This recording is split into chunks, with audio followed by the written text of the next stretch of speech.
بسم الله الرحمن الرحیم دا ترمذی سبق دیکھا باب اذا جامع ثم عاد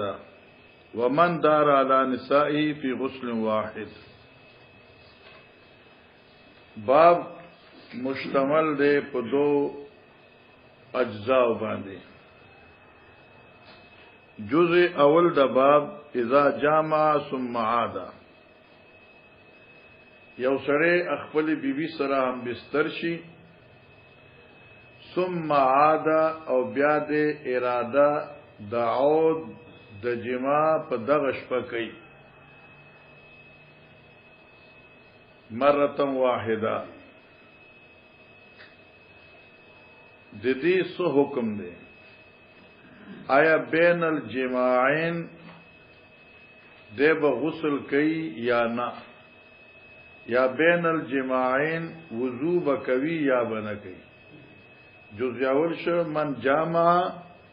ثم عادا یوزل بی بی سرم بستر شي بیا پر دغه وخت کې په دایش پکې دوباره اراده کوي د مجامعت نو غسل بینهما بکئی یا نا وضو بکئی یا نا جزء ثانی داد چومن دار علی نسائی فی غسل واحد او ذکر د هغه چا دارا چې چکر او لګی دورانو کی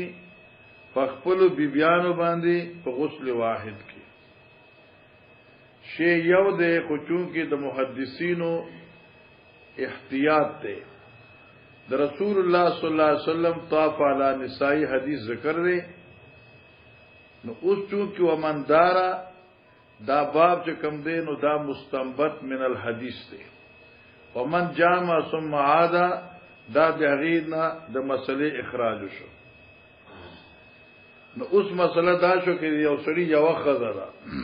او د هغه سره یو ځل فارغ شي بیا پښپا کې دوباره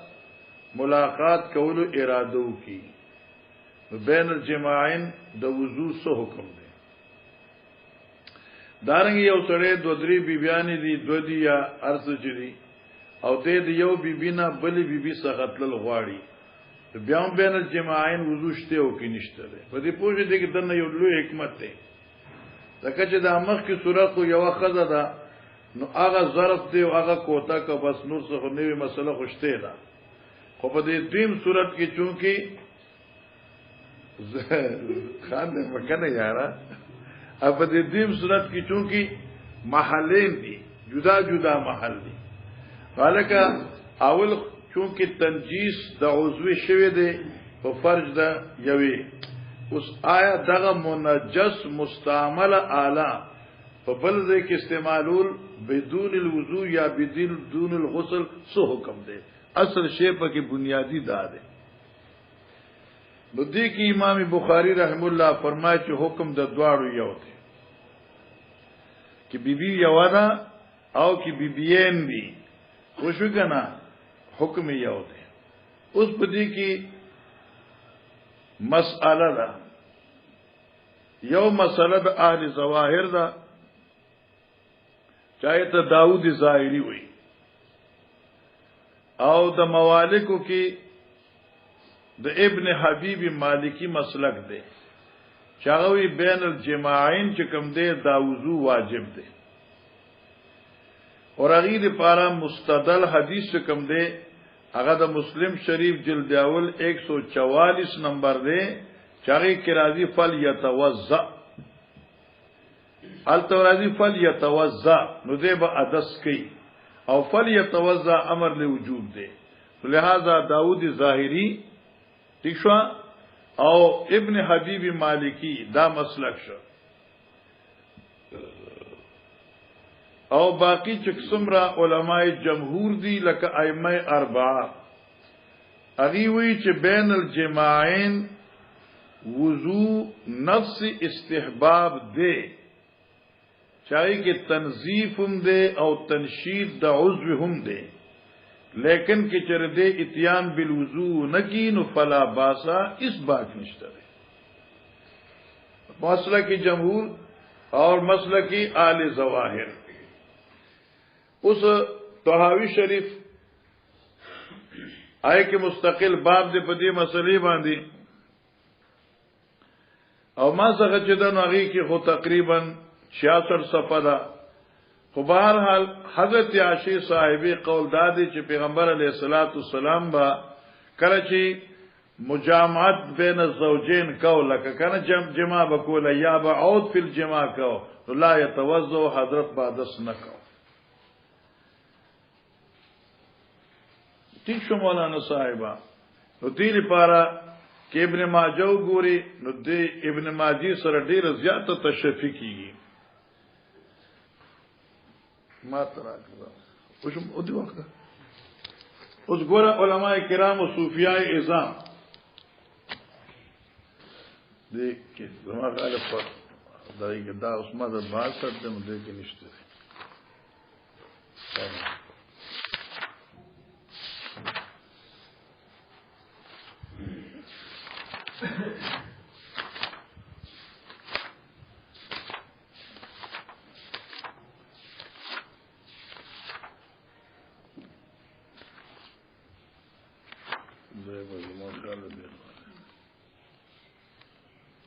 خیر عاشیہ بے حدیث تے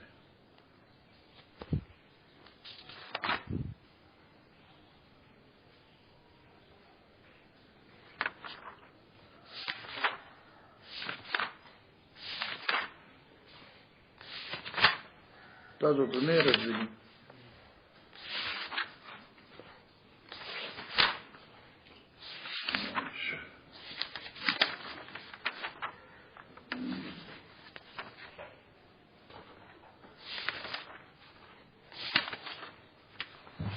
زبر بدی به اتفاق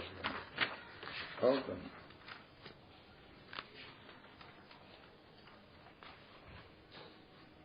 بدی به اتفاق اشیاء به حدیث الله تعالی ماذا 66 صفحه دي مثلا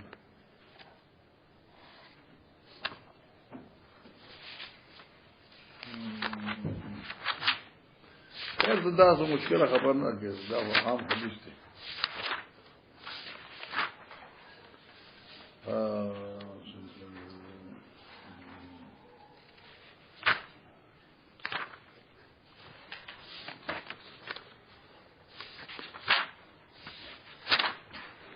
انو دا به آسان ولې نه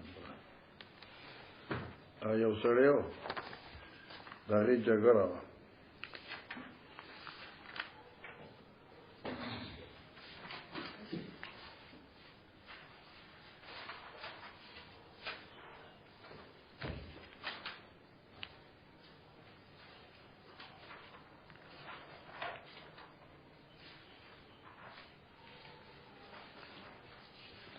دا ٹھیک ده بس پیدا وغه کی ګوره حضرت عائشہ صاحبہ فرمایدا طحاوی حدیث دے چې نبی علیہ الصلوۃ والسلام بچ کلا عود کو جماع وا دغه وضو به نه کو. مسلم خو 144 خدا دا صفحه خټول برابر دي چې دا قدیمی نسخه کنا نور محمد نور صفحه یو دا 144 کې راځي چې کله یو سره جماع نه فارغ شي او بیا دې دوباره ادس کو دا جماع کول غواړي نو فل یتوضا دا حدیث موجود دی. نو آل ظواهر دا غینه استدلال کوي لکه 124 دا سي دی.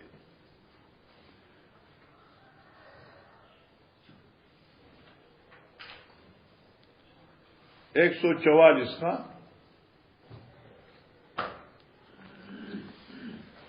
144 24 نه 44 ها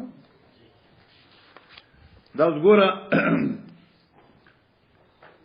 مستقل باب دی. عن ابي سعيد الخدري قال قال رسول الله صلى الله عليه وسلم اذا اتى احدكم اهله ثم اراد ان يعود فليتوضا شتي کنه او بیا ورپسې بل حدیث هم ګور کان یطوف علی نساء بغسل واحد چې بیا دوباره ضرورت ورته نشي. خو دې ځکه دا حدیث 144 کې باقاعده موجود است. نو اوس دې نه فلیتوضا د امر د وجوب د پار اخلي او دا د حبیب ابن حبیب مالکی او د داود ظاهری مسلک دی اما علماء جمهور چې دي هغه وی چې نه دا وضو بین الجماعین مستحب دی واجب نه دی دې لپاره ابن ماجه ډیر بهترین کتاب دی هغه دا باب راوړي ترتیب سره اول راوړي فلیتوضا بیا راوړي دي چې لا توضا بیا د اتس علت خودل دی بل درې باب مستقر راوړي دي نو که موږ پورا تحقیق کو ځان ستړي وګنا آپ ابو داودم در تراوچت کو صفحه نمبر 32 او الته مسلم راوچت کو نو دې ټول نه کفایت چې کوم دی ابن ماجه کړی دی او ډیر ښه ترتیب سره نو اول راوړ دې فل یتوضا والا حدیث نو هغه کې دلالت په وجوب نو ورپسې حدیث راوړ بل باب چې تاسو په نه کاو نو ورپسې بل باب راوړ چې کوم روایتو کې حدیث راغل دی هغه د پاره علت اطیب و ازکا دی معنا شو چې رفع د تنجیس د پاره نه ده او نه فقط نظافت دی او د تنشیط عضو د پاره دا یو حکمت او علاج دی تراکه د ابن ماجه مخامه خبره ده اوس ګوره دې خصه حل کړل صرف 44 نمبر صفو ګوره دین خال اډو چا کړي نه ده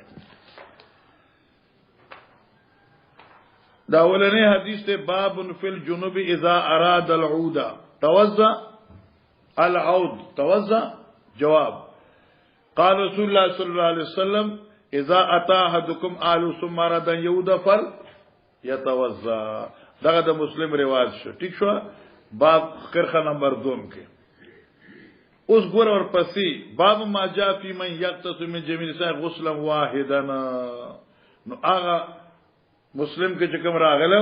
نو ور پسې راوړ چې د عادت ضرورت نشته د بیا ور پسې بل باب راوړ فی من یغتسل د کل غسلا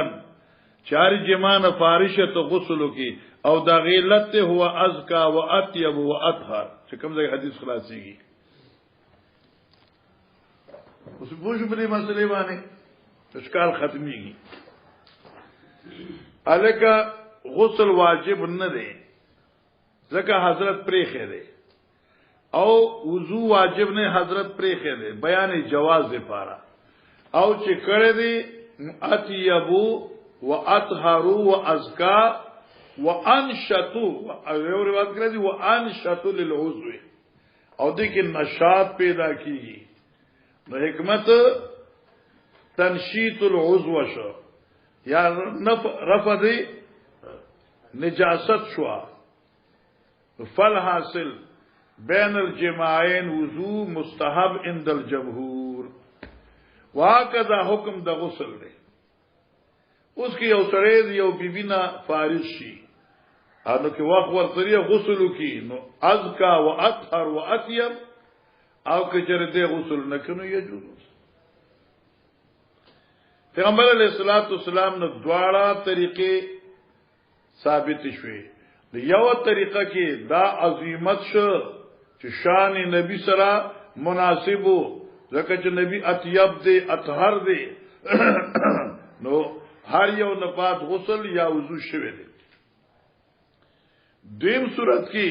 ترک د غسل یا ترک وضو چې شوی دی نو رحمت للعالمین دی نو دې امت باندې رحم وکړه چې الکه فرض ندی واجب ندی پوښکنه دام یو عمل جایز دی او دا فقط د امت لپاره دا کار کړی دی ورنه ترک اطیبیت او ترک ازکیا نه ده کړی وسر امت لپاره سہولت راوځي ده مسله حل شو ان شاء الله اذا جامع ثم عاد یو ومن دار لا نصاف غسل واحد دعا منګه مسله بیان کړه اوس پاغه مسله موږ ترمذی کې ویل د حضرت صلی الله علیه وسلم بیا چې دوران کړی دی په یو شپه باندې حضرت باندې خو نمبر واجب انو بیا څنګه ترک د نمبر یو ک بعض علماء چې په حضرت سے باندې نمبر واجب هی نو دای په منځ کې خو جنګي نشته دی او چې څوک چې واجب وو بیا یو سوال دی نو دا غیر لپاره بیا جواب دادی چې دا بعض محدثین وی چې 24 غنټو کې یو وقت مخصوص للنبی صلی الله علیه وسلم وو چاغي کې حضرت باندې ټیم یعنی ترتیب اور قسمت واجب نو بعض علماء چې بین من صلات العصر الى صلات المغربی خو انور شاه کشمیری سے وی چې اگر چې پدې کې علماء دا خبره لیکل دا خو ما ته پدې کې روایت ملاو نشو نو دې لپاره ما چې په دې 24 غنټو کې یو داسې ټیم وو چای کې به حضرت ټول بیبيانو څخه لګ ټیم د پاره دغه خوشالولو د پاره نفس حاضری ورکولا نو ممکن ده چې په دغه ټیم وی الله ورته وکړي دي کې څه ښکال دي دیم قول دا دی چې اصل کې دا وخت د فراغت من الغزو وو چې غزجات لاړ نو الک نمبر خود ټولو ختم شو هغه نه پس ته آغاز د نمبر کېده نو چې آغاز د نمبر کېده نو هر یو څخه چې لاړ جغې نمبر شو چې بل څخه لاړ جغې نمبر شو چې بل څخه لاړ جغې نمبر شو بل څخه چې لاړ جغې نمبر شو نو ګویا کې د یو بیبي په نمبر کې دا کار نه دی شوی دریم قول هغه چې ترمذی کې تاسو ویلو چې یا خدا ابتدا د سفر حج دی او یا منتها د احکام د حج دی او دا تطیبا لنفوسهن ولاداء حقهن ولاداء حاجاتهن وشکنا وما هو يتعلق بابتداء الاحرام وبانتهائه چغد استحباب درجه وا نو چې حضرت هر یو غسل کی چې سنت احرام ادا شنو د حضرت ولا باعث جوړ شو ٹھیک شو او څوک چې به اجازه الخلاص خبره دې کې څه خبره را قربان دې تانا قال حدثنا محمد بن بشار قال حدثنا ابن ابي عدي ويحيى بن سعيد عن شعبة عن ابراهيم بن محمد بن المنتشر عن ابي قال ذكرت لعائشة فقالت يرحم الله ابا عبد الرحمن ګورا محمد ابن المنتشر ذکر کوي د خپل پلار با چې محترم منتشر رحمه الله قاضی ذکرته لعائشہ ما قول د عمر حضرت عائشہ ته ذکر قول د ابن عمر میں حضرت عائشہ ته ذکر کړ ګورا علماء کرام دا یو مسئله ده په دې باندې وکړه دا مسئله دا چې لکه دا احمد دی او د عمرې لاله شي پوښوي نو د عمرې ارادي نه مخ کی چې دل د دې خزا خوشبویان ولګي سر ولا مالش کی ګیره ولا مالش کی پوښګنا اوخه اتر متر پیو لګي دی بیا احرام د پاره غسل وکي دغه غسل احرام نه بعد کې د دې د بدن نه د خوشبوئی احساس کېده خوشبو محسوس کېده بوی راته یا ول تیل لګولو په سر باندې او دی چې تیل لګول وې لمبر او بیا هم چې وخته ساتل دي نو الکا هغه مفرق راس کی چې کوم دی د لرینا هغه د تیلو هغه پړقاوه زلیدل د تیلو اثر موجود وو نو آیا دا اثر باقیه د تیلو یا اثر باقیه د خوشبو بعد غسل الاحرام د موانع او د احرام نه دی او کې نه دا اصل مسله ده حضرت ابن عمر رضی اللہ تعالی عنہ فرمائی رس روایت را روان دي حضرت ابن عمر وی چې ما احب ان اصبح محرما انزح طيبا زدا خو منا چې زبل احرام په حالت کې سبا کم او په داسې کیفیت چې د مان د خوشبو ډډوزي خيږي دا خبره می خوخه نه ده د چا قول ابن عمر سے اے ابن المنتشر وی زما پلار منتشر صاحب فرمائی چې د ابن عمر دا خبره ما حضرت عائشہ طرف پیش کړه چې ابن عمر خدا وی نو چونکه دا خبره د حضرت عائشہ د تحقیق نه خلاف وا حضرت عائشہ وی يرحم الله ابا عبد الرحمن ابا عبد الرحمن باندې خدای رحم وکي دا فتوی صحیح نه ده ما په خپل پیغمبر سره له خوشبو جوړولا او پیغمبر اسلام به اوله ګولا هغه نه پس په پیغمبر اسلام غسل وکړه او غسل نه بعد هغه خوشبو اثرات په حضرت په بدن کې موجود وو نو ول ابن عمر وی چې ما اوهبو اوس پوښوي نو دل پاردي ذکرته ما ذکر کا حضرت عائشہ ته قول د ابن عمر چونکه دلته مجمل ذکر کا چې رسو تفصیل را روان دي خو افسوس دا چې تاسو په کتاب کې نخې نشته او زما په کتاب کې شته نو 270 خو ما څه کتاب کې ما نخې لګولې وي ما څنګه نخې نه بار کتاب نخې وی نو 270 نمبر حدیث را روان دي او هغه حدیث ته اشاره ده فقالت حضرت عائشہ فرمالی يرحم الله ابا عبد الرحمن الله دې رحم کی په ابن عمر سے باندې دا ابا عبد الرحمن دې کنیت ته كنت اطيب رسول الله صلی الله علیه وسلم ومزه چې ما به خوشبو جوړولا پیغمبر علیه الصلوۃ والسلام ته او بیا ما خوشبو لګولا فیطوف علی نسائی نبی علیہ الصلوۃ والسلام با دوران او په خپل بیبیانو باندې او مراد دا کنه د جما نه ده فیطوف علی نسائی چکر لګول بیبیانو ملاقات یې جما ثم یصبح محرما بیا به سبا کا حضرت سے احرام کو ان کے احرام تڑ ان کے یمزحو طیبا په دې حال کې چې شندل به خوشبو معنا د پیغمبر علی السلام نه به د خوشبو آثار چې کوم دي هغه محسوس کېدل نو فل حاصل سشه یو حدیث الباب چې دوران د متعدد بیبیانو غسل واحد کې جائز دیم هغه اثر باقیه د خوشبو بعد الغسل دا مضرات احرام نه دی موانع د احرام نه دی نو په دې حدیث کې دوه مسلې ذکر شوې او چونکی یطوف علی نساء ثم یصبح راغی دا یطوف او طواف نه مراد دوران دا سبب د غسل شو یعنی غسل او شو هغه نه پس خوشبو موجود وا جی قربان قال حدثنا معاذ بن هشام قال حدثنا ابي عن قتاده حدثنا انس بن مالك قال كان النبي صلى الله عليه وسلم يدور على نسائه في الساعه الواحده وہ پیغمبر علیہ السلام یدورو چې دوران به کاو چکر به لگاو یہ بیبیانو صحابہ تو فی الساعه الواحده په یو ټیم کې د یو ټیم مراد ساعت نجومینه چې په یو غنټه کې معنی یو ساعت کې چپای کې و فاصله نوا فاصله د بل یوم بنوا فاصله د بل لیل با نوا لکه یو ورځ کې یا یو شپه کې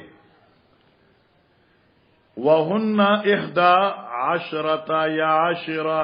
او بیبیان د حضرت صلی الله علیه وسلم چې یو رسوي قال دی قلت لانس ها قطع دوی ما انا سیبتوی او کان یوتیقو آیا پیغمبر علیہ السلام په آن واحد کې د بیبیانو یولسو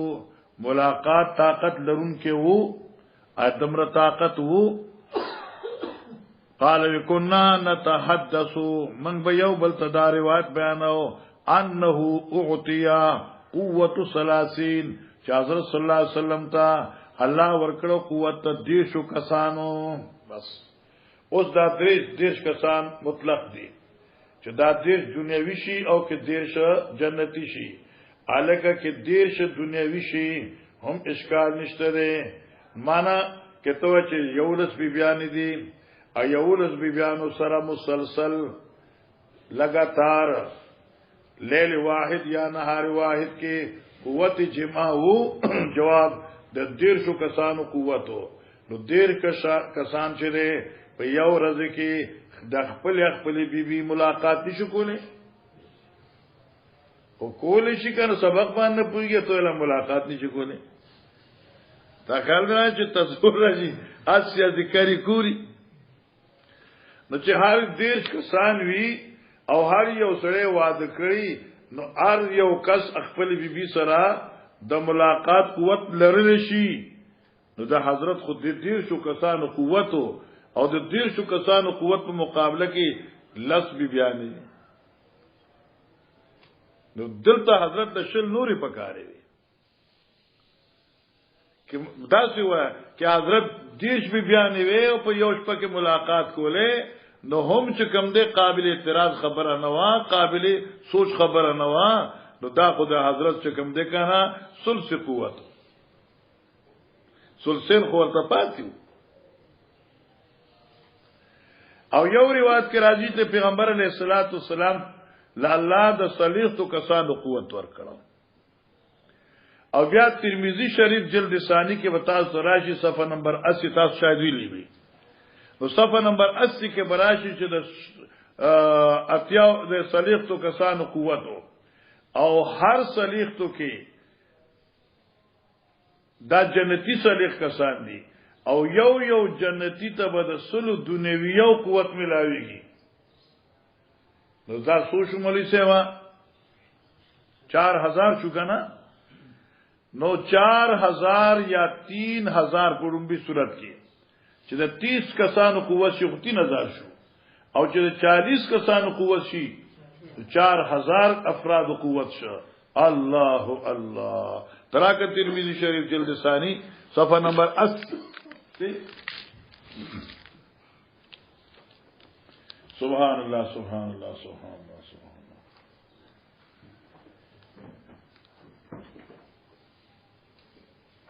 باب ما جاء في صفة جماع آل الجنة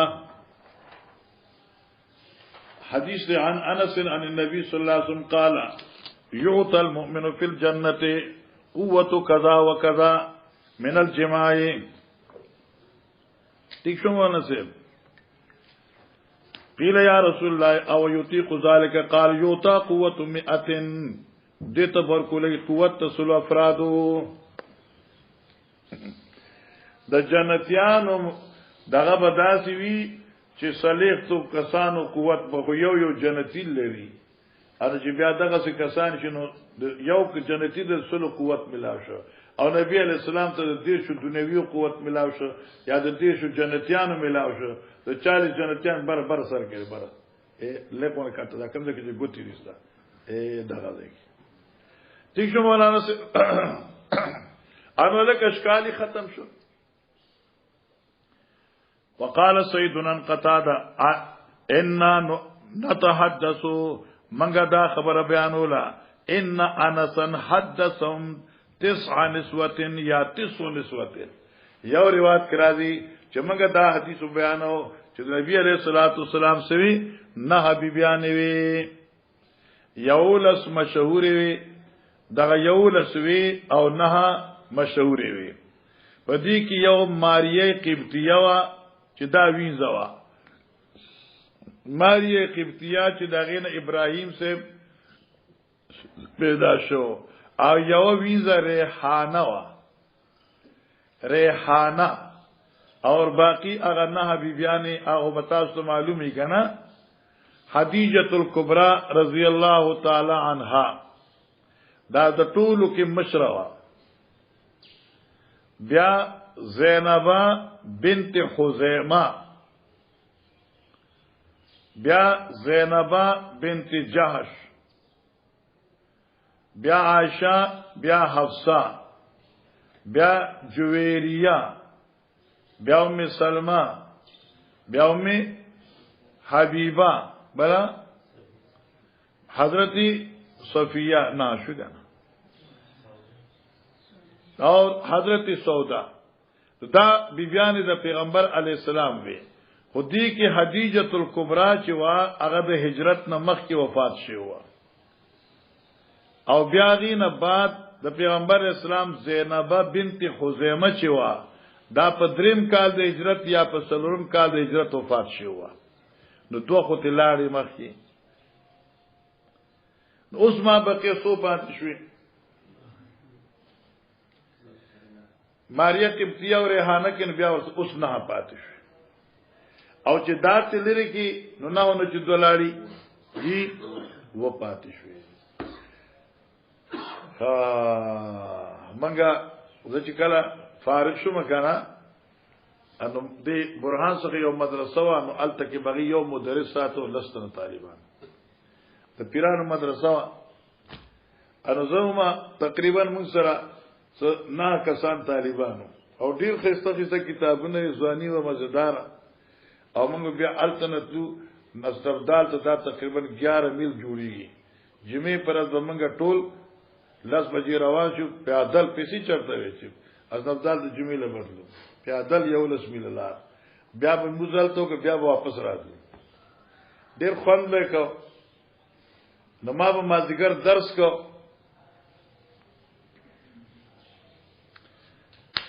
اته سورۃ احزاب شروع کړه نو ما د پیغمبر علیه الصلاۃ والسلام نه حبیبیانه یې ساخاله ورته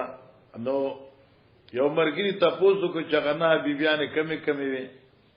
اما ته په دغه بیبیانو نمونه ازبر یاد نو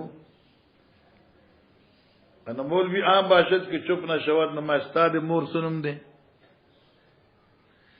نا طالب غوسه خفه شو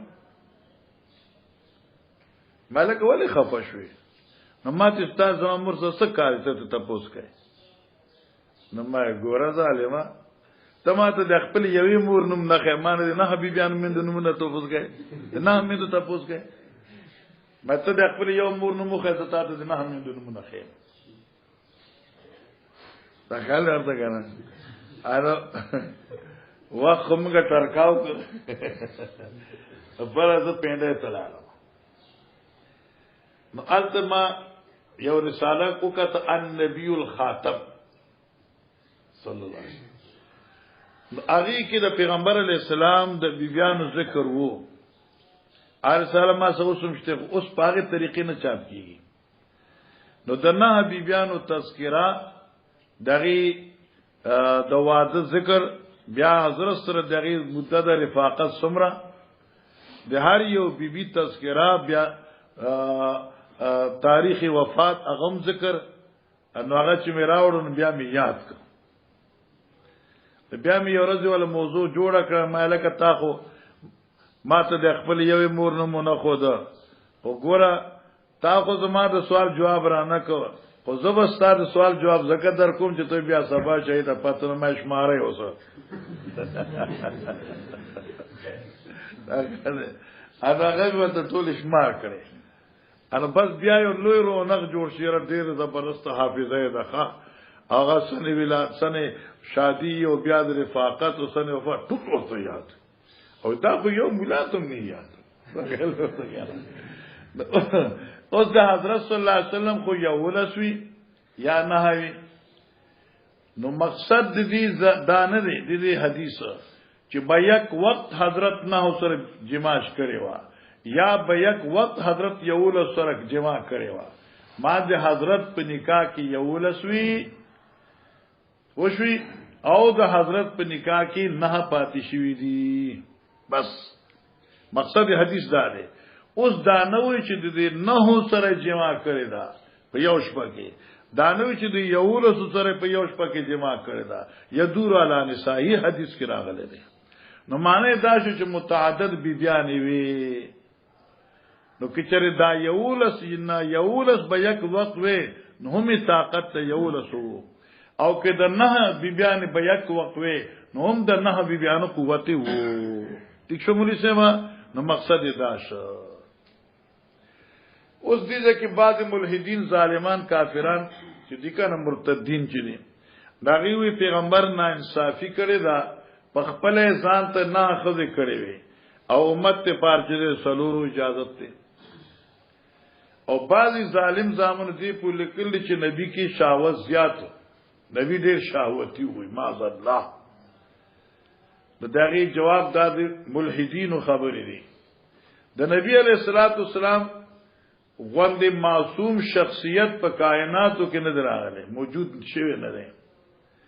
او څومره کنټرول کوونکې چې حضرتو په دنیا کې دا شنو لک املککم لاربی دا اشیاء به روایت ده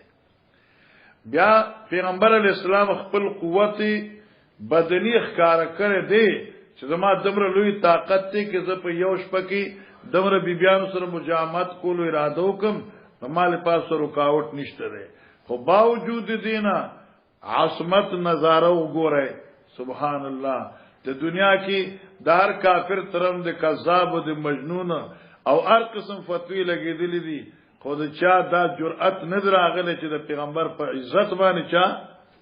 داغ لګولی چې مونږ کتلې چې داسې شو یا داسې شو یا داسې شو بلکې حدیث کې دام راځي تاسو ته بخاری کې راشي د اعتکاف زمانہ او نبی علیہ الصلوۃ والسلام څخه یو بیبي رااله حتی سودا وا بعد روایت کې بل راځي چې نبی علیہ السلام غرس خطولا اثر هغه روټه موټه چې راړي کنه نو چې نبی علیہ السلام غرس خطولا جمعه تور کې دو صحابه وو نو دوی په منډه منډه تیر شو نبی علیہ السلام ودرېږي دغه را شو درېږي چودري دل په انا محمد رسول الله وهي سودا زوجي صحابه تو کسان ډیر زیات خفه شو یاره پیغمبر صلی الله علیه وسلم خدای خزم په بار کې څه خیال بناولی بل الله پیغمبر زم خو بالکل نبی علیہ السلام به ټیک د استادونو صفا دي خو ما چې شیطان استاد په ایمان باندې ډاکو نه وای چې تاسو وسوسه پدلو کې وسوسه واچي چې خبر استاد پیغمبر سره څوک راغلو نو چې سوچ تاسو زونه صفاکی نو چې ایمان نه وتلی زکه ما تاسو ز محمد رسول الله او دامه بیبی دا چې تاسو ته شیطان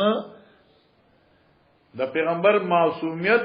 او د پیغمبر طهارت هغه د دنیا په تاریخ کې دی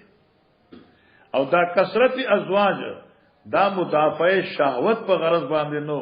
بلکې دا د نشری دین په غرض باندې او کچروي نو طالب جانا زندگی چې دا خدا 20-25 سال 30 سال چې کوم دي 40 سال پورې دا روانه زندگی وي دغه سره کنټرول نشي کولای تا خیال دې کنه بده کې سره کنټرول نشي کولای جمعرات دا دوره د روسي بډې مخ کې وتاړي تا خیال دې نو ته دې کې کنټرول نشي کولای او د پیغمبر په دې زندګۍ کې یو بډای خزي سره وخت راول دا د پیغمبر د معصومیت صفات ده بډای زنانه او کنه حدیثه الکبرى صلیتو قالو خدا او نبی رسول بالکل شباب کې دي 24 سال عمر نه او بیا د پیغمبر یو بډای خزي سره وخت روخ دا پیغمبر معصومیت نه کنه او بیا غینه پس کې پیغمبر کثرت ازواج دي او قضاء شهوت په غرض باندې نه نشري دین په غرض باندې خود ملحد خلی باندې بس د ابن خلی کې کنه زما کې زیاره چتلاړي وایم زه کوم نه راوړم باب غسل المزي والوضوء منه باب دې په بیان دا وینځلو د مزي والوضوء من او بیان د عدس کولو منه د مزینا اوس ګوره مولانا سے مزي حکم مخ کې تیر شوی دی منی حکم مخ کې تیر شوی دی دیزه کې څنګه راوړم نو چونکه دلته کې طبعا راغه مخ کې جما مسله اذا جامع او چې کله سره جما کوي نو انتشار په عضو کې پیدا کیږي او د خدای مهرباني د انتشار د عضو چې پیدا شي نو په دې وخت مزي د منې نه مخ جاری کیږي دې لپاره چې دا دن رګونه د ګډي ګوتې غوړ شي چې دا منی په جذبي سره راځي چې دې کی سره د ګډي ګوتې ته نقصان ونرسي او دفقه چې شی غوړي چې ساريږي نه کنه نو چې دفقه خوشي او دې خم مطمئن شي دې خم مطمئن شي نو چونکی دا دغه د توابع نه و امام بخاری راوړ غسل المزي والوضوء من او دې د امام بخاری درې مسلې ذکر کړي یو مسله دا ذکر کړي چې الکا مزي پلیته ده بس نجاست مزي ذکر کړي دا پلیته ده دوی مسله دا ذکر کړي چې دا مزي چې دا ناقض الوضو ده اته په ماتيږي درېمه مسله دا ده چې مزي حکم غسل دی رش نه دی مزی په وتو غسل دی رش نه دی او دارنګي خروج د مزی سره نفس غسل عضوا اعاده وضو للغسل مخکدا. وفي قال حدثنا ابو الوليد قال حدثنا زائدة عن ابي مسعود عن ابي عبد الرحمن عن علي قال كنت رجلا مزاء فامرت رجلا يسال النبي صلى الله عليه وسلم كنت رجلا مزاء زي وسره كثير المزيوما الفحل ينزي دا کثرت شهوت او قوت بدن من دلالت کی. فامرت رجلا ما مقداد ته یا عمار ته وی او دا خبر مخ لاړې يسأل النبي صلی الله علیه وسلم چې ما د پاره پیغمبر پاک نه تاسو کی. اوس سوال دا چې تا امر تو بسړې دی لګا په خپل به تاسو کړو کنه بیا لکه طالب جان لمکان ابنتی کنه حیا انسنی ایمان دی لمکان ابنتی د حضرت لور هغه زما بیبیوا زي زمما زمله خامخ د سخرنا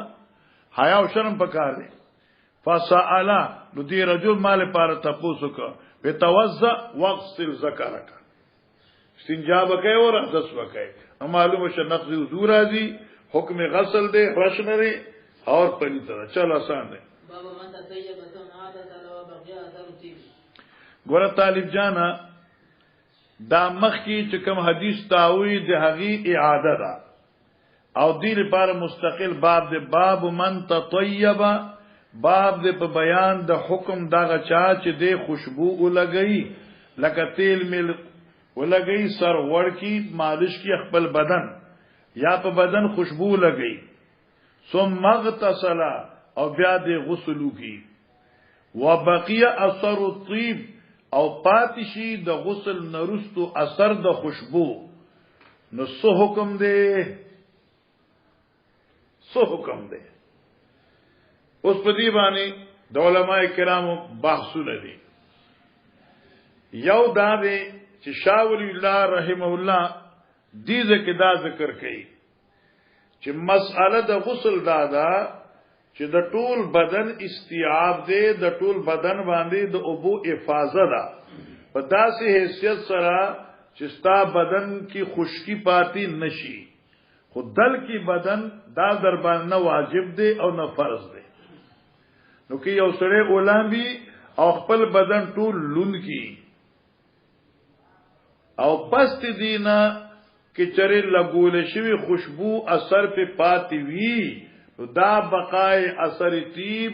مضر د غسل نه دی معنی دا طهارت نه دی. دا یو مسله شوخه عامه مسله شو. دیمه مسله چونکه د حدیث لپاره موږ دا وایو یو سړی مرید الاحرام خوشبو مخ کې ولګي بیا د احرام غسل وکي هغه خوشبو اثرات بعد الغسل فی صورت الاحرام موجود وی نو هغه مضر نه دی. دا دوه مسلې شوي. بل مسله مسأله الاغتسال یعنی غسل کول د جما نرستو نو من تطيب چې خوشبو لګي ثم اغتسل بیا اولامي واثر وبقي اثر الطيب لا يضره ما نشوا دل ضرر نه ور کوي. مثلا شو چلو لکه دلک فرض نشو دلک واجب نشو چلو. قال حدثنا ابو عوانة عن ابراهيم بن محمد بن المنتشر عن ابيه قال سألت عائشة وذكرت لها قال ابن عمر دغه حدیث تاسو مخ ویل دغه لکه اول کرخه چې سألت عائشة وذكرت لها قول ابن عمر الت دا خبر الت ذکرتو بس فقط الت سرو ذکرته لعائشة بس نو ما ذکر کړو حضرت عائشہ تا قول د ابن عمر سے ابن عمر قول سو ابن عمر وی ما احب ان اصبح محرما نخخو ما چې سبا شرابانی په حالت احرام کې یعنی زه سبا کوم احرام کوونکې ان ضحطيبا او شندما خوشبو لرا خرومه خوشبو لرا یعنی مانو خوشبو زین فقات عائشہ بیوی انا طیبت رسول الله صلی الله علیه وسلم ما خوشبو لګولې وا پیغمبر علیہ السلام ته ثم طاف بیا پیغمبر اسلام طواف کړو فی نساء په خپل خذو کې دا طواف فی نساء دا کنایه د جما نشوا طواف چکر لګولو حضرت په خپل بیبیانو معنی کنایه د جما نشوا ثم اغتسل باب ثابت شو ثم اصبح محرما دا کنایه شو د بقا د اثر طیبنا بیا سبا ک احرام کوونکې او دا څه شو کنایه شو سنا د بقا د اثر د خوشبونا لکه محدثین وی دلته دا عبارت مقدر را او باسي چې کوم عبارت په دې مکرخه کې تیر شو الته تاسویل په دې مکرخه کې فیتو فلان سای ثم یصبح محرما ينزه طيبا نو دا بدل تراولي او دې کې نور اشکالات نشته ده خدا مسئله ثابت شي ایو مسئله به درته بیان کوم د معاشري د اصلاح په بنا باندې پیغمبر علیہ الصلوۃ والسلام چې بیبيانو سخت اراده کړی و حتی ولا خوشبو لګوله دا ولي ترجمه راځو د اختر راځو معلومه شو چې زوجي سخزي خپل ځان به ستره کی ځکه انساني او مزاجي چې تان استاد خزي په ذهن کې یا دغه په دماغ کې د تان نفرت پیدا نشي نو چې ذهن خزان غوړ پړکا اخه مسواک استعمال کا چې د خلینو د نسوارو د سیګریټو بوی ناراضي او ځان سره خوشبو لګاو چې د ترخ نه د خلو بوی هم ناراضي او کله چې چا پیرا کوي چې خوشحالي او معطر وي دانه چې په پوښ کنه چې په دې افغاني ولې چې خلو بوی ته راځي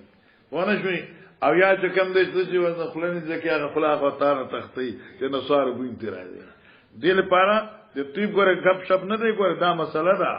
چې بل سړي څخه یعنی بي څخه غزي نو په خپل ځان په داسې کیفیت سره بوزه چې دغه تانه تنافر پیدا نشي نو مجبور نه غو څه تختیا چې د نکاح کې ده دلته کې یو سړی هغه ډېر ګندې راکو مرته خو شي دای خزه خوا مشوره خبره زنانو ورتوي چې دا په دې ګندېړه په من دین د سره ستاسو ژوندګي تل څه خوند راکې هغه نکاح ده څه نکاح د نکاح مجبوری ده چې نکاح نه وي نو دا شی له قتل چې دیم سره نشي برداشت کوله دا د نکاح مجبوری ده هغه دا ذکر خو مجبوره ده بیچاره مو چې تا خزان معطر کړی کنه هغه خوشاله شه ماشاءالله ساجيبه خوشبو ده از منډه مو مخه ده قال حدثنا آدم بن أبي عياش قال حدثنا شعبة قال حدثنا حكم عن إبراهيم عن الأسد عن عائشة قالت كأني أنظر إلى وبيس الطيب في مفرق النبي صلى الله عليه وسلم وهو محرم ګوره دا هغه د مخکې حدیث تایید شخه چې اشاره شو چې کومه خوشبو لګول شي وی او پس ته غسل نه دغه اثر پاتې وی نو دې کې ممانعت دا د جنایات احرام نه ده ٹھیک شو کنه انو ګوره ورته کأنی انظرو گویا کې چې زه ګورم علاوه بیس طیب هغه زلیدلو د خوشبو ته پړق و بیس پینه پړق اوس ګوره د کیله چې غوړه کې کنه ان چې بده باندې نور لګینو لرنه بریخي نو دغه څه چې کوم ده کنه وخته چې ساتلی او غوړ کې لرنه بریخي پیغمبر علیہ الصلوۃ والسلام د سر وخته مبارک ساتلو او سنت طریقه دا چې میاندا بسی مفرق میاس کې لیکا چې او سړي وخته ساتلی او لیکه نی وخت کې خلاف سنت ورته وي وخته ساتلی پټکړی نی نو خلاف سنت ورته وي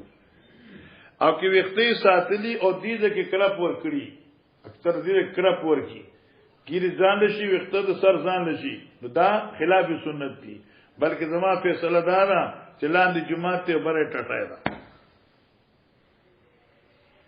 لاندې جمعه ته کنه او بره ټټای زکه شو چې دا وخته کې سنت نه دي نه کرپ ولې دي حضرت دلته کرپ نه دی ور کړی کرپ دلته نه ور کړی نو چې ته دې نه کټکای نو دا خلاف سنت شو نو نیچه مسجد اوپر پاخانو خلاص خجی فی مفرق النبی صلی اللہ علیہ وسلم مفرق پیجنے کنا اردو کو تمانگ ہوئی پا پختو کی منگو اتوی لکا ٹھیک شو لڑکا ٹوپا ہے اگورا مفرق دے کاگارا خدا هر څه دې خو صحیح ده دته مفرق کوي دا او دا پیغمبر علیہ الصلوۃ والسلام الله والله سنت. چلو جی باب تحليل الشعر حتى إذا ظن أنه قد أروى بشرته أفاض عليه. خانما ډیر خسته بارستاب شنو کې عبارت ویل شي. باب تحلیل الشعر باب دې په بیان د احلال حلالول د ویختو تردی پوری تحلیل د شعر بکای چې حتا ظن تردی چې دا غسل کوونکې یقینو کی انه قد اروى بشرته چې گویا کې دې ترکړه خپل سرمنه د سر نو ثم نو افاض علیه بیا په بدن باندې ګواړي او سر باندې ګور مولانا صاحب مسئله امام بخاری خی چې چونکی وخت دي زیاتی کنا نو اصول شعر لمدول دي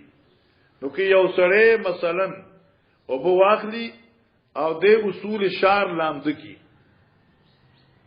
او بیا غي نه پس ته پټول بدن او بو واړي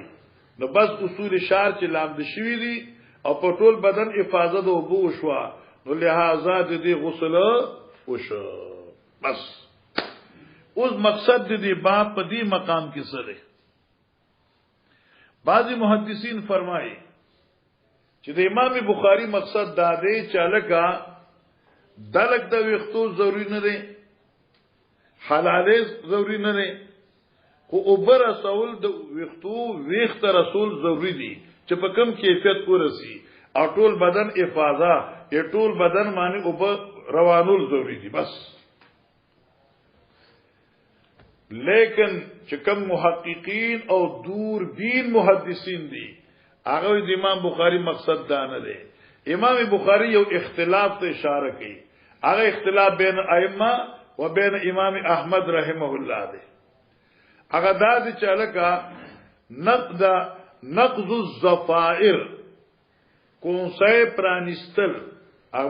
کوسه توشیدی کونسه پرانستل په غسل کې لپاره د خزي څه حکم دی. جمهور مسلک دا دی چې د جنابت په حالت کې کدی یوې خزي اصول شار لمدیږي په ابو سرا نو نقض الظفائر په دې باندې لازم ندي.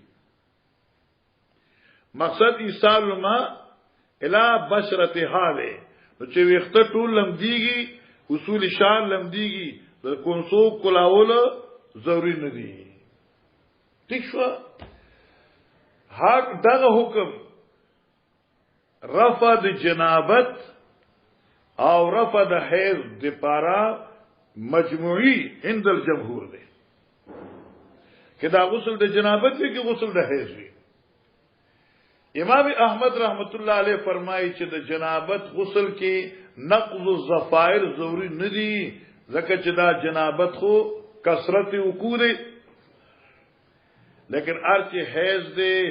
د حیض انقطاع چې خزه کم غسل بکئی راغی کې به نقض ظفائر ضرور کئی ځکه کې حرج نشته چې ته میاشت کې یو ځل راځي.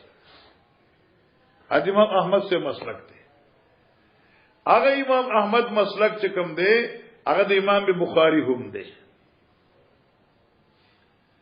نو دې لپاره وایي تحلیل الشارع حتى اذا ظن انه قدر و بشرت افاض علی حلال د وختو دی تر دې یقین راشي اروا بشرته چې تر کړه خپل سرمن او بده پیواړي او کوسه پرانستل نشته دی ور ارچ د حیض دی نو آی کې به کوسه پرانځي لکه ته 45 سفر اواړه 45 صفحه بالکل آخر کې چې طریق خفات شي. باب نقض المرأة شعرها عند غسل المحیض باب دې په بیان د پرانستو د خزي کونسه د ویختو عند غسل المحیض وقت د غسل د حیض. ٹھیک شو اور مثلا شو کنه ان شاء الله حل شو التا عند المحیض کې دراغه معلومه شو چې د حیض په وخت کې نقض الظفائر دے اور د جنابت په وخت کې نقض الظفائر نشته ده. نو مقصد امام بخاری تایید د مسلکی امام احمد ابن حنبل ذا سان دي ورپسې ذا قال حدثنا عبد الله قال اخبرنا عبد الله قال اخبرنا هشام بن عروه عن ابيه عن عائشه قالت كان رسول الله صلى الله عليه وسلم اذا اغتسل من الجنابه چې کله به غسل اراده کوله د جنابت نه غسل یده وتوضا وضوء للصلاه لا سن بينزل ادس به کله کده مانزه ثم اغتسل ثم تخلل بيده شعره بیا به حلال وک یعنی او به ګرول ګوته به مخله فلا تقبل وقت سر حتى اذا ظن انه قد اروى بشرته یقین براغه چې سیراب شو سرمنده حضرت افاض للماء ثلاث مرات درې ځله وبواله ثم غسل سائر جسدي وقالت ويا شابه كنت اغتسل انا ورسول الله صلى الله عليه وسلم من اناء واحد ديولوخنا من لمبل نغرف منه جميعا لپی و اغسطی فلپو با اغسطی او با دیلوخنا یوزه جميعا پا جمع سرا لکا یوزه با یک وقت چلو آسان دے مخی تیر شو باب من توضأ في جنابة ثم غسل سائر جسده ولم يعد غسل مواد الوضوء منه مرة أخرى. گورا باب من توضأ في الجنابة باب دے په بیان دغه چا چې عدس کړي په جنابت کې ثم غسل سائر جسدي بیا ټول بدن وینځلي ولم يعد غسل مواضع الوضوء او دې دوباره کړي ني وینځل د اعضاء وضو مرتن اخرى په بل ځل نو هل يكفيه ذلك ام يغسلوا مرتن اخرى مسئله دادا لکدا سحر گل صاحب دے جنوب شي او دے ادس اوکی پای کې مخ لیچی اویزی خپی اویزی ادس وضو للصلاه نو اوس دې څنګه نور وبدمره نشته دی چې دې بیا دغه آزاد دوباره ویزی نو کې دا پات جسم اویزی او په دی باندې دوباره وبوانه شي نو آیا دا دې صرف د جنابت رااله او کې نه د امام بخاری دې باب نه دا ښکارا شو چې یو سړي وضو للصلاه کړي او بیا دوباره دغه اعضاء او نویزي نو د غسل وشو حاصل به داسې کوچ آسان شي لکه زما په ذهن کې چې راځي نو هغه داسې ده حاصل به داسې ګوزه کتالي چې خو بخامه خوینځل کی او بو کې راځي لکه یو سړی استنجا کړی دا او غسل مذاکیر په دوران د استنجا کړی دي اوس دې لامبي دي دوباره استنجا ونکړه او دغه څه بدن ټول لوند کا نو آیا غسل وشو کې ونشو وشو لکه چې چونکی هغه غسل مذاکیر چې کوم دي قبول او دوبر هغه په دوران د استنجا وضو دغه طهارت حاصل شوه دی نو اوس کې دوباره د استنجا ونکي او ځان باندې وبته کړی بس خلاص واکذا د نور اعضاء مسله شو جی قربان دتا نه ها مقصد باب درته بیان کما مقصد باب شاول الله رحم الله دا ذکر کړي چې په جنوب باندې اعاده وضو نشته ده چې اوزل ادس کړي بیا دوباره اعاده دا ادس نشته دا تحقیق شاول الله صاحب دی شیخ الهند محمود حسن دیوبندی فرمایي چې مس المرأه ناقض الوضو ندا لکه اوس په حدیث کې راځي تاسو پته لګی چلو ابي قال حدثنا يوسف بن عيسى قال اخبرنا الفضل بن موسى قال اخبرنا الأعمش عن سالم عن قريب مولى ابن عباس عن ميمونة قالت وضع رسول الله صلى الله عليه وسلم وضوء قالت وضع رسول الله صلى الله عليه وسلم وضوء الجنابه دیزه کې وضع لرسول الله پکار دی لکه باندې نسخه کې دی اے خو دی نبی علیہ السلام ته وضوء الجنابه او با لپاد غسل الجنابت وضو دی ها فاکفا بیمینی طریقه دا واړو په خلاص الله ساری مرتين او ثلاثن ثم غسل فرج استنجا وشوا ثم ضرب يده بالارض او الحائط مرتين او ثلاثن پر مویل دي ثم تمزمز واستنشق وغسل وجهه وذراعه ثم فاض على راس الماء ثم غسل جسده ثم تنحى بیا دې جن یو طرف ته شو وغسل رجليه قالت عائشہ میمونہ فرمائی فاتیته بحرقتن فلم يردها اتیته بحرقتن ما راوڑا حضرت تاسیشه یو کپڑا فلم یردها مانا حضرت اراده دا غستو نکلا دا بنا چه فلم یردها یرد بنوی یرد بوی چه یرد دا ارادی ندی او یرد دا رد ندی فلم یردها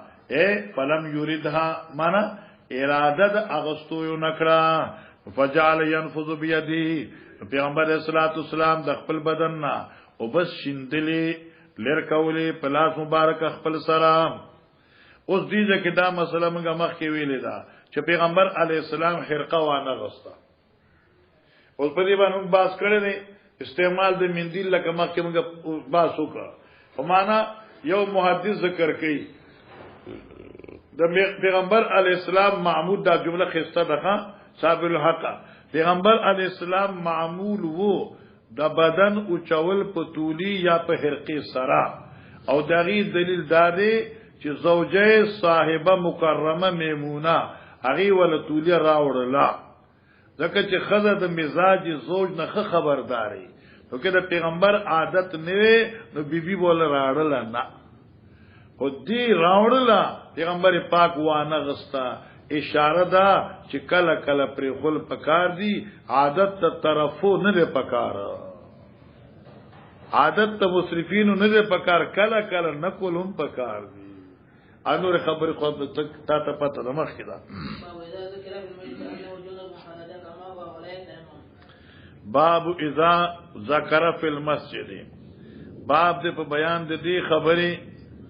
چې بلال احمد ته یاد شي په جمعات کې انه جنوبن چې دې په حالت ته جنابت ته نو اوس بسکی وی بخارجا فورن به د جمعات نه وځي کما هو چې څنګه ده ولا يتيمم او دې به تیمم نه کوي ولا يتيمم او دې به تیمم نه کوي مسله باندې پوښ علماء کرام صلحای امت مسله دادا چې یو سړی ته پته نه و او دې جمعه ترانه دنه جنوب شي او خود شپې په بیا سار ټیم کې خیال رانه بعض وخت دغه سکی انسان دې عاجز دې کمزور دی او دې جمعه کې ناسو غب شپې لگاو خبرې کولې ناسا په یاسو چې او خو زه خو په جنابت کې نو اوس به دې سکی په دې کې د بعض علما حضرات فرمایي چې دې به د خروج من المسجد د پارات تیمم کوي زکه چې اول چونکه دې ناسیو ناسی باندې احکام نه جاری کیږي او چونکه دې ذاکر الجنوب شو ذاکر الجنابت شو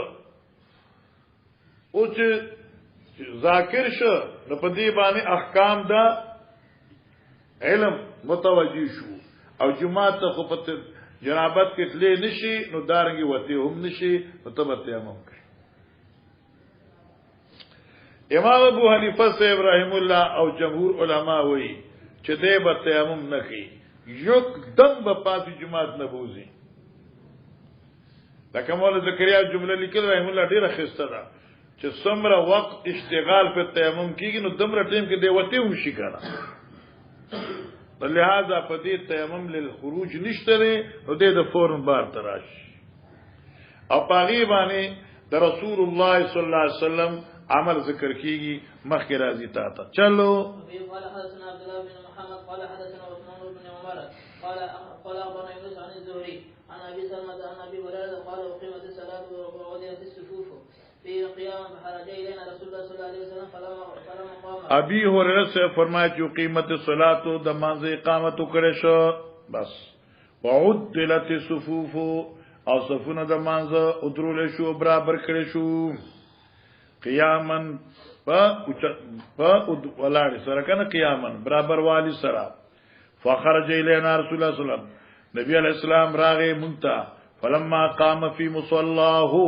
هر کلا چې حضرت ادرید په خپل مصلا باندې ذکر انه جنوبون حضرت یاسو چې دی په جنابت کې دي فقال لنا حضرت دغه وخت مونږ ته مکانکم ناسب مقدر دی الزموا مکانکم خپل ځای ولاړو سه بس او میراب نه لاړل ثم رجع بیا لاړ فاغتسل غسلوک ثم خرج الینا راغ مونتا ورأسه یقطر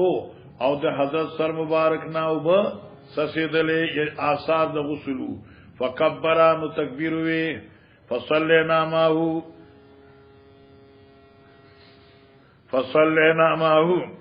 پوښو کنه او موږ موږ ک پیغمبر علی السلام سره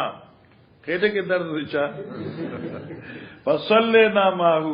موږ نبی علی السلام سره څوک موږ موږ ک تابعه عبد الاعلى موافقت دې حدیث کې د عثمان ابن عمرنا د عثمان ابن عمرنا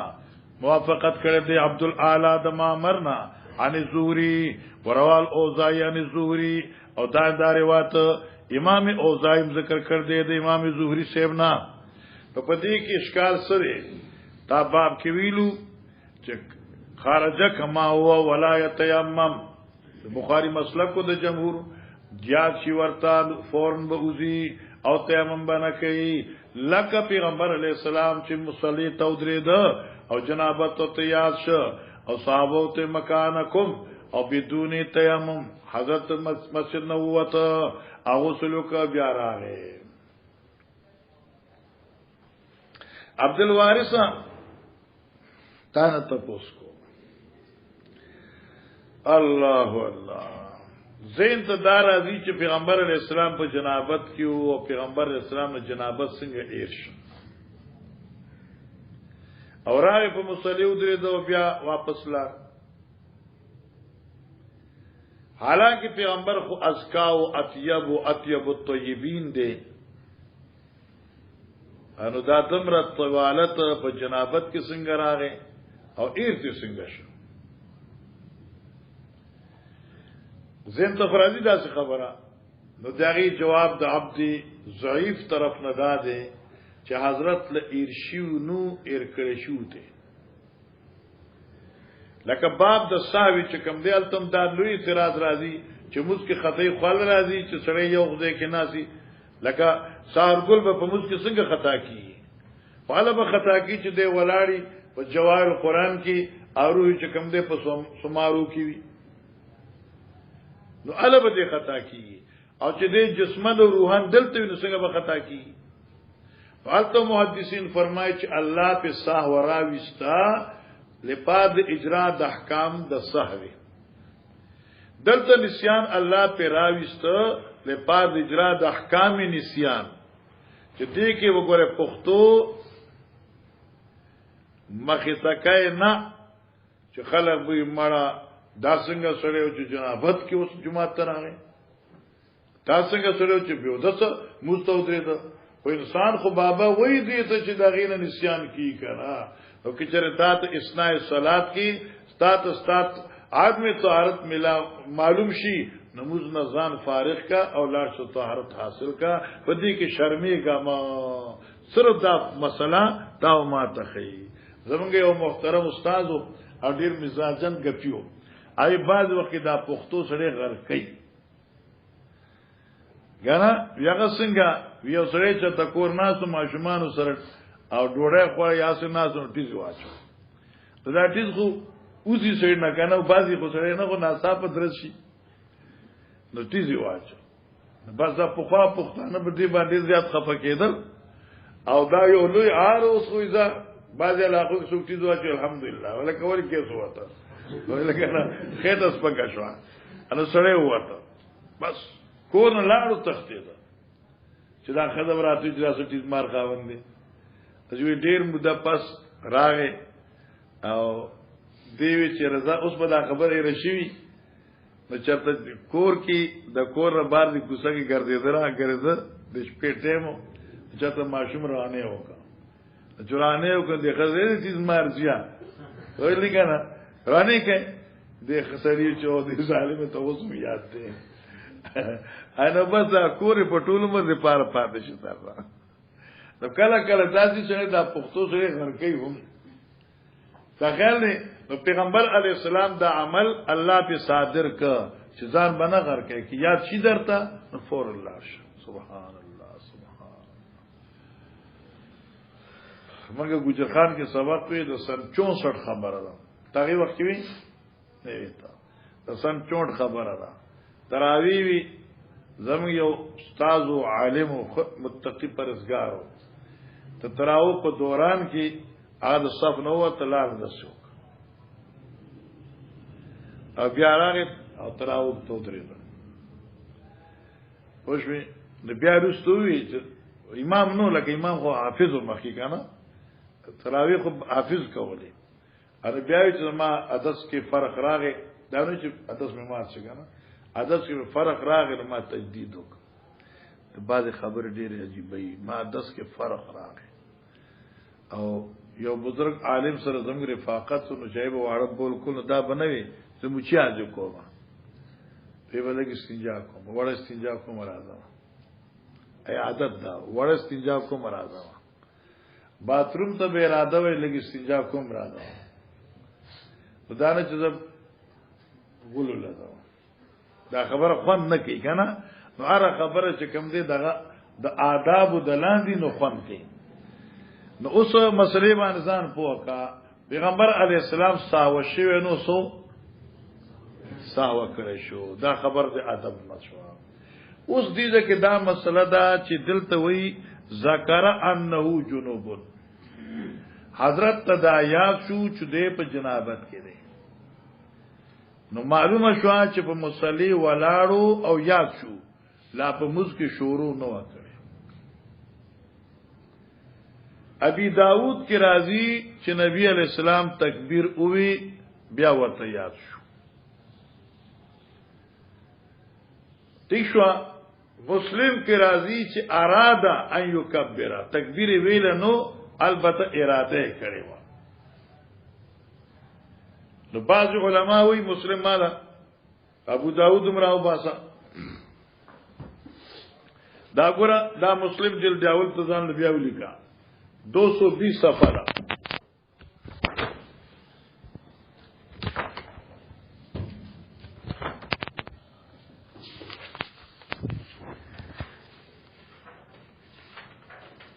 سبحان الله سبحان الله سبحان الله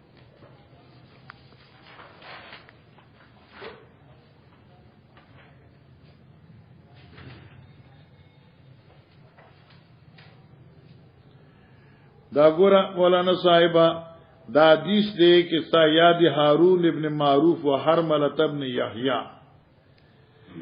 دیوی فقم اقیمت الصلاة فقمنا فعد لنا الصفوف قبل ان يخرج الينا رسول الله صلی اللہ علیہ وسلم یاد شو فاتا رسول الله صلی اللہ علیہ وسلم حتى اذا قام في مصلاه قبل ان يكبر کتم علی سے یاد شو ابو داود نے مسلم ہے قبل ان يكبر تکبیر نمخ کی مسلم ہوئی ٹھیک تھا فن صرفا وقال لنا مکانکم یاد سنگ یاد شتا تھا دلتا دے قبل ان یکبر اس ابو داود راکا ابو داود دے ما سخا صفحہ 35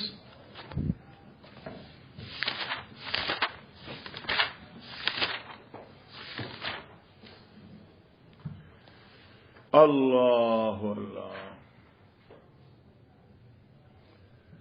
گورا مولانا صاحبہ اول کرخه تا گورا دخلا فی صلاة الفجر فوما بیدی ان مکانکم ثم جاء وراسو یقتر دلتا راضی بل روایت فلما قام فی مصلاه وانتظرنا ان یکبر انصرفا دا سے بل روایت گورا شام ان محمد قال فکبر ٹھیک شو مولانا صاحبہ دلتا راغی فکبر پیغمبر اسلام سوک تکبیر ہوئے دلتا منسخ نشتے سر دلتا قام فی مصلاح ذکران نو جنوب خو علتا مسلم ہوئی فارادا یکبرا او ابو داودی فکبرا یو جواب دادے چې دا ابو داود د سننو نه ده او مسلم د صحاح نه ده او کله چې ترجیح تعارض د حدیثو د صحاح سره د سنن نراشي نفت ترجیح للصحاح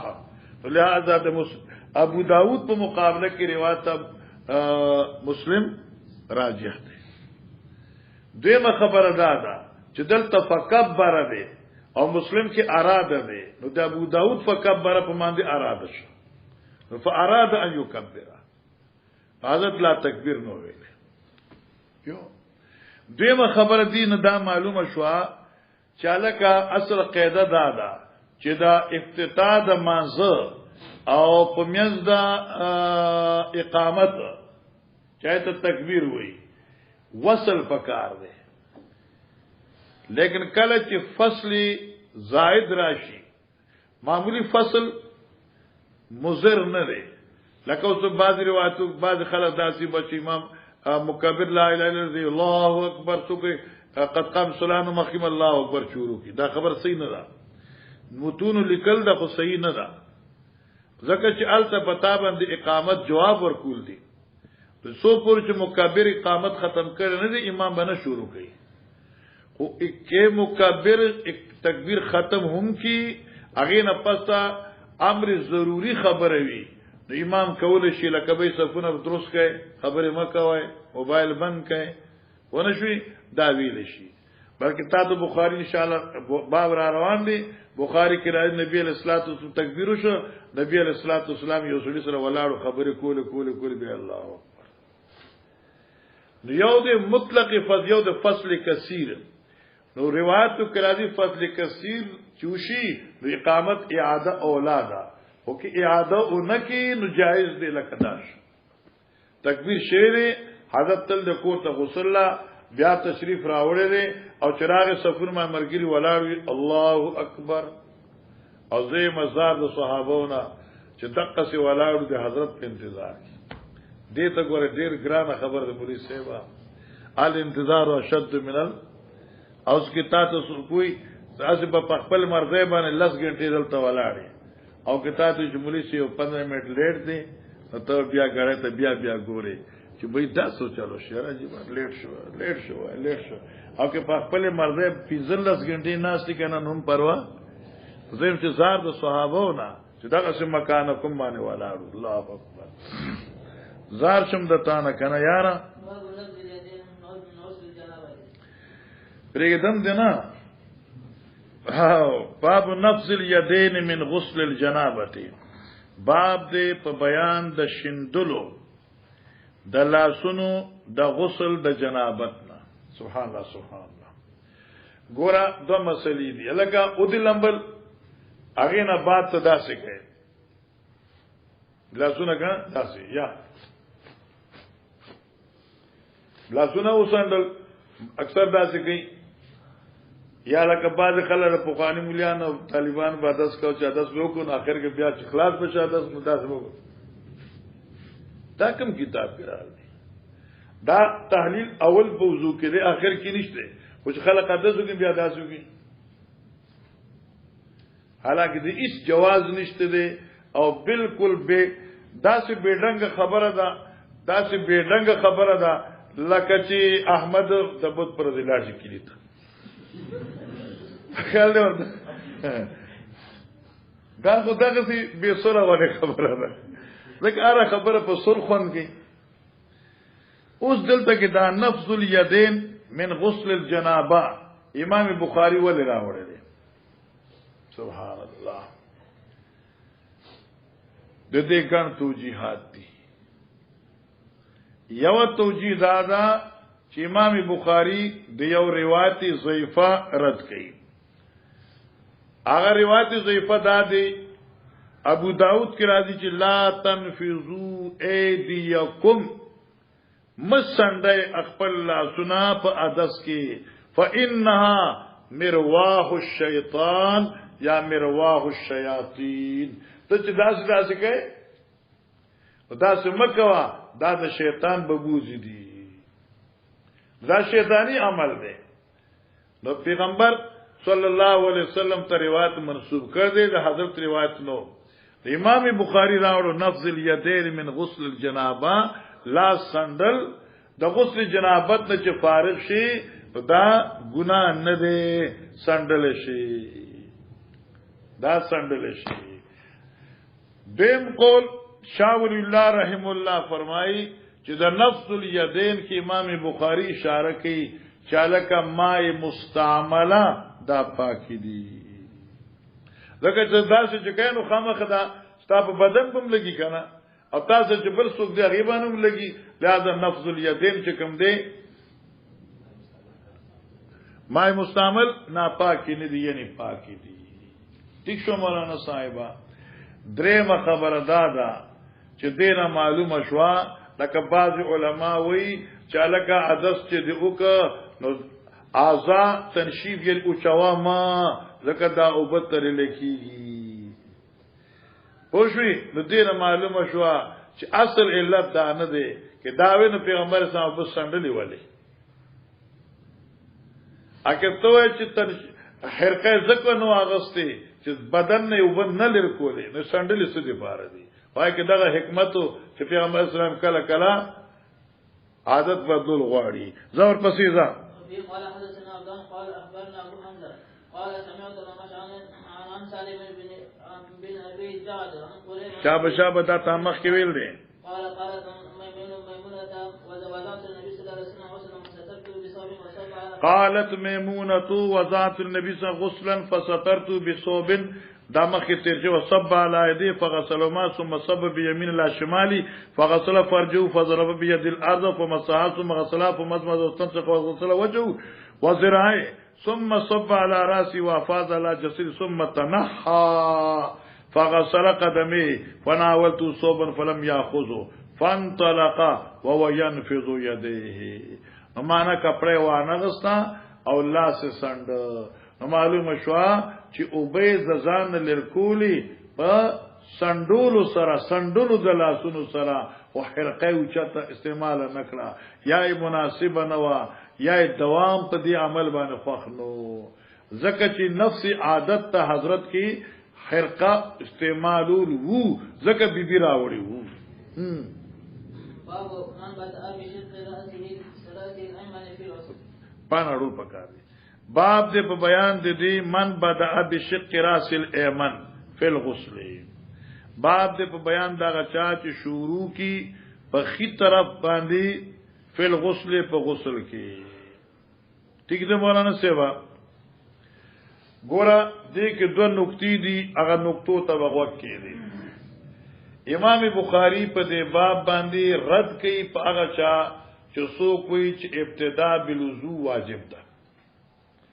د غسل ابتدا بالوضو واجب ده امام بخاری چې واجب نه ده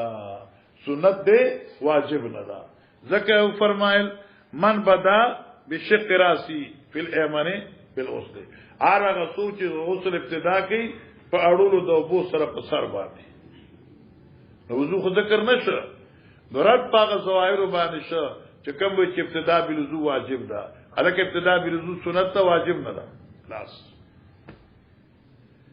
دیمه نقطه بلال احمد هغه دا ذکر کیږي چې امام بخاری داوی چې دی غسل کې چې کم ایمن ابتدا بالیمین مستحب ده هغه مراد د ایمن نه ایمن الراس ده پر ایمن الراس دی دا مفرقه شو دا ایمن شو دا یسار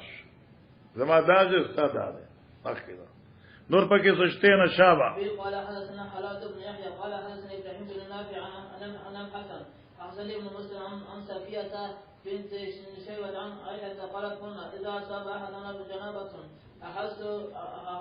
اخذ بيديها ثلاثه فوق راسها ثم تاخذ بيديه على شق كنا اذا اصاب احدانا جنابه چې زمون مرګورو کې بچاته جنابت راغی عشا بوي کنه نو اخذت بيديها ثلاثا فوق راسها وا بغستی دري لپیوب لپاسه د سرنا یدلته به واړولې ثم تاخذ بيدها بیا به واړولې واغسی على شق حل ایمن اول به داس کړی داسي بیا به داسي بیا داسي سبحان الله وبيد الاخرى او په بل لاس به واغستی علی شقها الايسر یعنی کس طرف تا شابه تکړه ستړي شوي